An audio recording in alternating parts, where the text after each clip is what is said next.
میں اختصار سے آپ کے سامنے ایک حقیقی پکچر رکھوں۔ امام ابن تیمیہ رحمۃ اللہ علیہ وہ واحد ہستی ہیں جن نے تمام روایات کو جمع کر کے استقصاء کیا ہے کہ اصل حالات اور واقعات کے تھے۔ سب سے پہلا نقطہ، رسول اللہ صلی اللہ علیہ وآلہ وسلم کے اس پیارے پھول کو عراقیوں نے خط لکھے اور خط میں یہ کہا امیتت السنہ واحیت البدعہ، سنت ختم ہو گئی ہے، بدعات عام ہو گئی ہیں، اور جب تک آپ نہیں آتے یہ کام ٹھیک نہیں ہوگا، اور ایک صندوق بھر کے خطوں کا بھیجا۔ نتیجتاً سیدنا حسین رضی اللہ تعالی عنہ وہاں مکہ سے ہی حج کے بعد کوفہ کی طرف روانہ ہوئے۔ عبداللہ ابن عمر رضی اللہ تعالی عنہ کہنے لگے آپ نہ جائیے، یہ وہی ظالم ہیں جنہوں نے آپ کے والد کو شہید کیا۔ عبداللہ بن عباس نے فرمایا آپ نہ جائیے۔ ابو بکر بن عبد الرحمن بن حارث بن ہشام نے فرمایا آپ نہ جائیے، یہ وہی ظالم ہیں جنہوں نے آپ کے والد کو شہید کیا۔ اور حتیٰ کہ جب وہ جانے لگے تو یہ بھی کہا صحابہ نے استودعک اللہ من قتیل، ہم اس وقت بہت پریشان ہیں، ہم اللہ کی سپرد کرتے ہیں، اللہ کی امانت میں آپ کو بھیجتے ہیں۔ جب یہ جا رہے تھے فرزدق شاعر بھی ملا، اور فرزدق شاعر نے کہا کہ اگر مجھے یہ پتہ ہو کہ آپ رک جائیں گے تو میں آپ کی سواری کے سامنے لیٹ جاتا ہوں، آپ نہ جائیے، ان لوگوں پہ اعتماد نہ کیجیے۔ لیکن کچھ فیصلے اللہ کی طرف سے ہوتے ہیں۔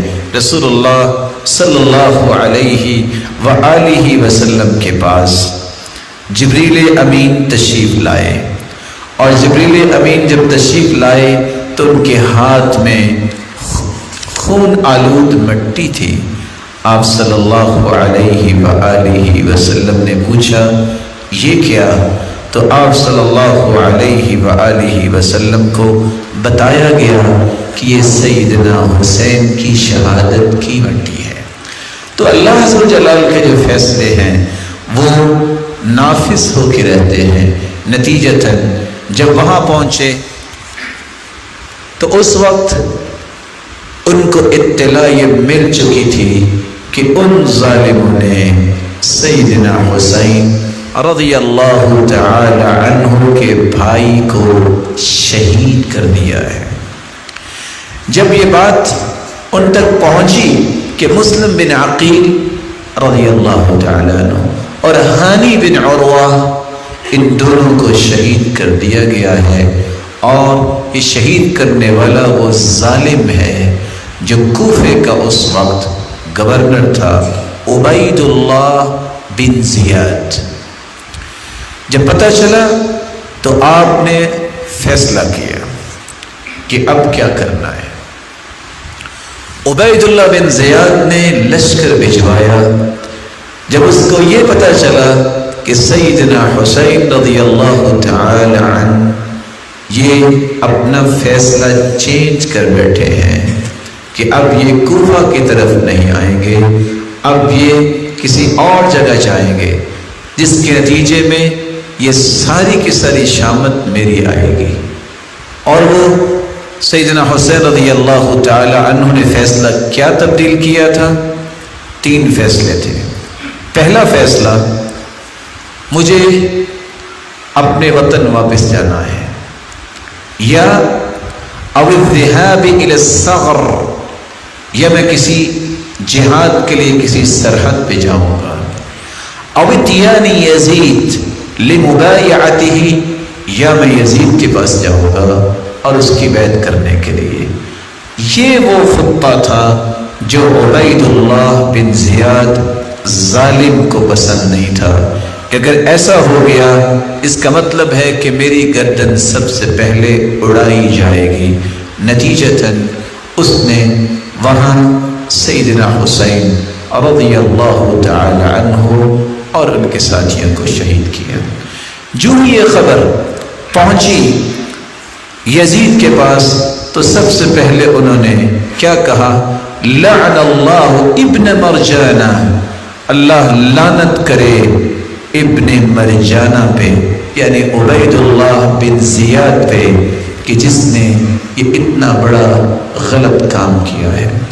اور ان کے گھر سے رونے کی آوازیں شروع ہوئی، اور پھر سیدنا حسین رضی اللہ تعالی عنہ کے جو بھائی ہیں وہ بیان کرتے ہیں کہ انہوں نے ہمیں اپنے گھر میں جگہ دی اور انہوں نے ہمیں مدینے تک پہنچایا۔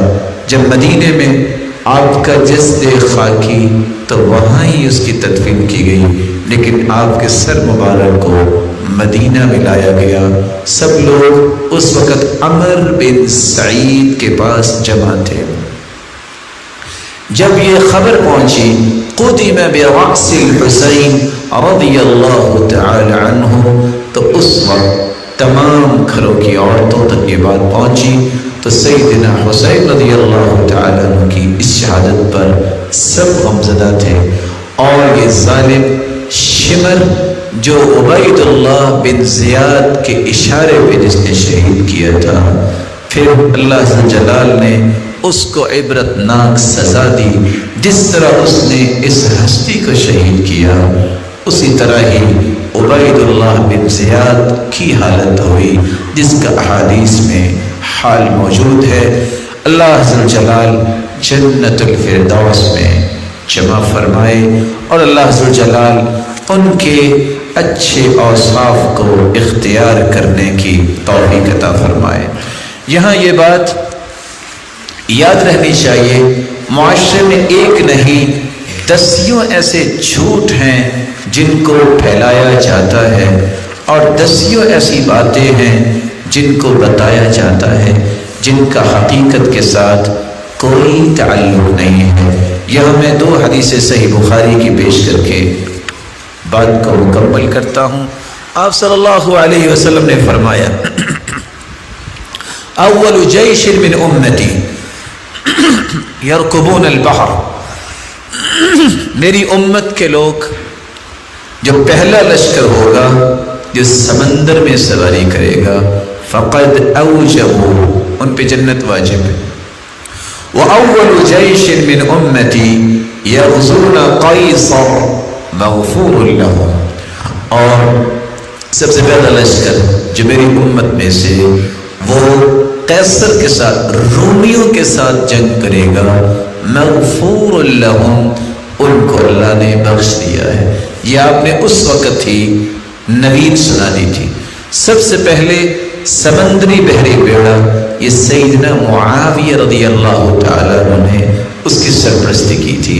یہ صحیح الجامع کی روایت ہے 2561، سلسلہ صحیحہ 173، اور صحیح بخاری کی روایت ہے ام حرام بنت ملحان رضی اللہ تعالیٰ عنہ روایت کرتی ہیں، صحیح بخاری 2924 اور سلسلہ صحیحہ 268 اور صحیح ابی داؤد 2512۔ آپ نے فرمایا اول جیش من امتی یغزون البحر، میری امت میں سب سے پہلا لشکر جو سمندر میں غزوہ کرے گا، جہاد کرے گا، فقد اوجبوا، ان پہ جنت واجب ہے۔ قالت ام حرام کہتی ہیں، قلت یا رسول اللہ، میں نے اس حدیث کو سن کے فوراً کہا، اللہ کے رسول، انا فیہم، دعا کیجیے میں بھی ان لوگوں میں شامل ہوں کہ میرے اوپر بھی جنت واجب ہو جائے۔ قال انت فیہم، تو آپ نے فوراً خوشخبری دی آپ بھی ان میں سے ہو۔ تو میں حرام واقعتاً اس میں شامل تھی، اور گھوڑے سے گر کے یہ شہید ہوئی، کیونکہ میدان جہاد کی طرف جا رہی تھی تو ان کی شہادت ہی کنسیڈر ہوئی۔ ثم قال النبی صلی اللہ علیہ وسلم، پھر اللہ کے رسول صلی اللہ علیہ وسلم نے فرمایا، اول جیش من امتی یغزون مدینۃ قیصر، سب سے پہلا لشکر جو میری امت میں سے مدینت قیصر نامی شہر پہ غزوہ کرے گا رومیوں کے ساتھ، مغفور لہم، ان سب کو اللہ جلال نے بخش دیا ہے۔ فقلت انا فیہم یا رسول اللہ، قال لا، تو ام حرام نے کہا کہ میں ان میں سے ہوں گی، قال لا، فرمایا نہیں، کیونکہ وہ پہلے شہید ہوگی نا معاویہ رضی اللہ تعالیٰ عنہ کے ساتھ۔ اس روایت کو یہ صحیح بخاری کی آپ نے سنی اور سلسلہ صحیحہ کی، اس کی شرح ہے فتح الباری۔ فتح الباری کی شرح میں محلب کا قول لے کے آئے ہیں ابن حجر۔ فتح الباری کی حدیث نمبر 2924 کے تحت لکھتے ہیں فی ھذا الحدیث منقبۃ لمعاویہ، یہ حدیث میں فضیلت ہے سیدنا معاویہ رضی اللہ تعالی عنہ کی، لأنہ اول من غزا البحر، جس نے سب سے پہلے سمندر میں جہاد کیا اور بحری بیڑا بنایا، ومنقبۃ لوالدہ، اور اس میں فضیلت ہے اس کے بیٹے یزید کی، لأنہ اول من غزا مدینہ قیصر، وہی سربراہ تھے جب قیصر کے ساتھ مسلمانوں نے جنگ کی ہے۔ قال ابن حجر، ابن حجر اسقلانی رحمۃ اللہ علیہ صاحب لکھتے ہیں وَكَانَ غَزْوَةُ يَزِيدَ الْمَذْكُورَةُ فِي سَنَةِ 52 من الہجرہ، یہ غزوہ 52 ہجری میں ہوا ہے، اور رسول اللہ صلی اللہ علیہ وآلہ وسلم کے وہ پیارے پھول سیدنا حسین رضی اللہ تعالی عنہ یہ 61 میں شہید ہوئے ہیں۔ رب تعالیٰ سے دعا ہے کہ اس مبارک مہینے کی برکتوں کو سمیٹنے کے لیے ہم عاشورہ کا روزہ رکھیں، اور برکتوں کو سمیٹنے کے لیے اپنے دل میں اہل بیت اور صحابہ کی محبت کی تجدید کریں، اور ان کی محبت کو دنیا کے سامنے پیش کریں، اور ان محرم کی برکتوں کو سمیٹنے کے لیے صحابہ کرام کے نقش قدم پر چلتے ہوئے صبر کرنا اور صبر پر لوگوں کو تیار کرنے کے اس پہلو کو غالب کریں، اور اللہ سے دعا ہے اللہ قیامت کے دن ہمیں جنت الفردوس میں اپنے محبوب اور اس کے ساتھیوں کا ساتھ نصیب فرمائے، اور وہ اسباق جو سیدنا علی رضی اللہ تعالی عنہ، سیدنا حسین اور فاطمہ اور حسن رضی اللہ تعالی عنہم وارضاہم کی زندگیوں سے ہمیں ملتے ہیں، ان کو اختیار کرنے کی توفیق عطا فرمائے۔ وآخر دعوانا الحمد للہ رب العالمین۔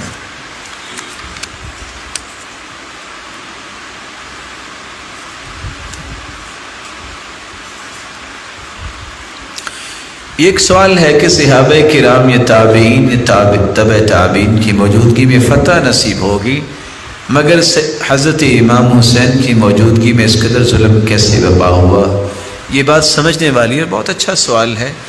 سیدنا حسین جب گئے تھے تو وہ جنگ کے لیے نہیں گئے تھے، یہ بات سمجھنا بہت ضروری ہے۔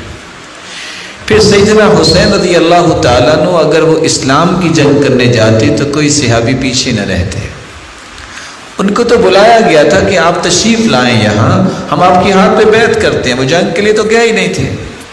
یہ کفر اسلام کی جنگ ہوتی تو کبھی بھی صحابہ پیچھے نہ رہتے۔ یہ اس دھوکے میں اللہ ذوالجلال کے پیغمبر کے اس پھول کو شہید کیا گیا اور ظلم کیا گیا۔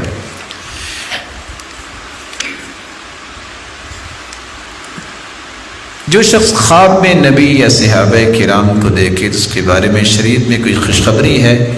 یاد رکھیے گا کہ اللہ کے رسول کو خواب میں دیکھنے کی 3 شرطیں ہیں۔ سب سے پہلے جو شخص سنت پہ عمل نہیں کرتا اس کو اللہ کے رسول کا دیدار ہی نہیں ہوتا۔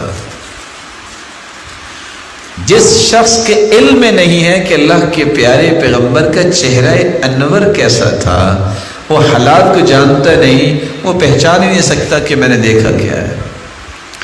اور تیسرا، یہ کوئی بھی کرامت کی بات نہیں، اللہ ذوالجلال جس کو بھی عطا کر دے اس کو ہی دیدار ہو سکتا ہے۔ لیکن یاد رکھیے ان الشیطان لا یتمثل بی، حدیث یہ کہتی ہے، اللہ کے رسول کا فرمان ہے، شیطان میری شکل اختیار نہیں کر سکتا۔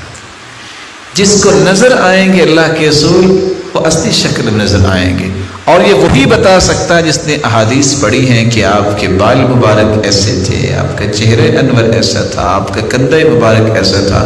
دوسرا، اس کے بارے میں جو بھی بات کرے گا اس کے بارے میں یہ ذہن ہونا چاہیے کہ یہ صحیح خواب نہیں ہے۔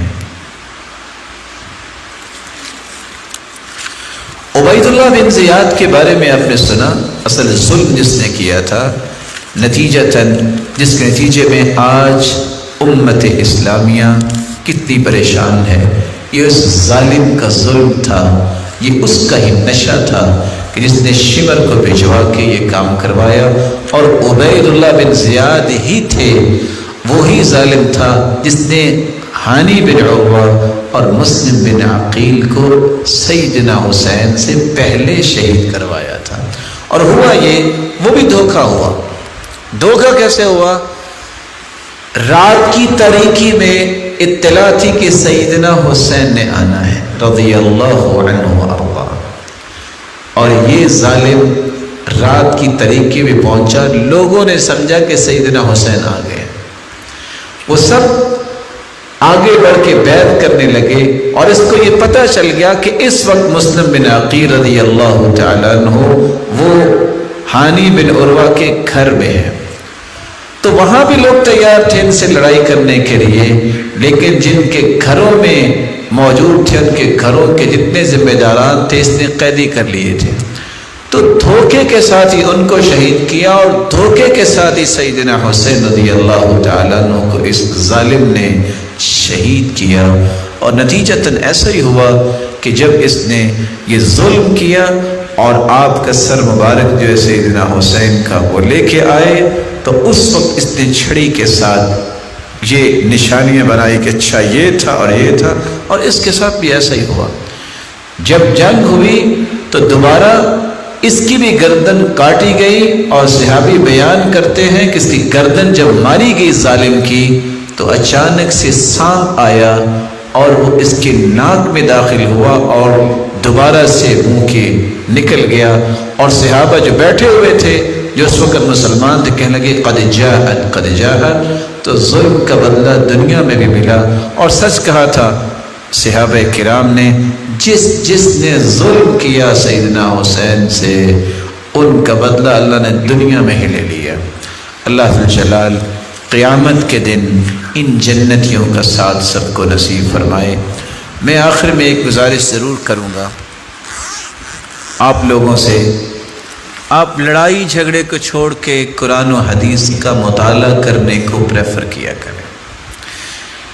اور دوسری گزارش، یہ مبارک دن جو ہے، ان مبارک دنوں میں سنت کے مطابق روزہ رکھنا چاہیے۔ اللہ کے رسول نے 1 سال کے گناہ معاف ہوتے ہیں جو 10 محرم کا روزہ رکھتا ہے، اور آپ اکثر روزے محرم میں رکھا کرتے تھے، یہ نبی کی سنت ہے، اس کو پریفر کرنا چاہیے۔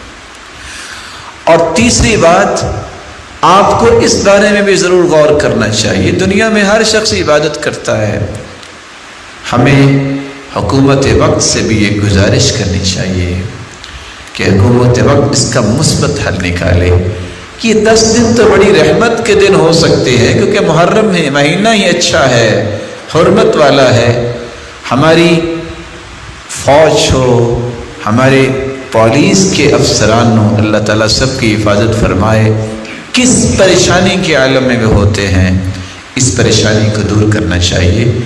ایسی کیفیت نہیں ہونی چاہیے اس وطن عزیز کے اندر جیسے جنگ کا ماحول بنا ہوتا ہے، یہ رویہ بالکل درست نہیں ہے۔ بازار ہوں اور اس طرح کتنے تاجر برادری کا نقصان ہوتا ہے، اگر کسی کو کوئی مسئلہ ہے، کوئی غم ہے، تو جس طرح مسلمان مسجدوں میں عبادت کرتے ہیں، عیسائی اپنے گرجوں میں بیٹھ کے عبادت کرتے ہیں، تو یہ محدود ہونا چاہیے سلسلہ۔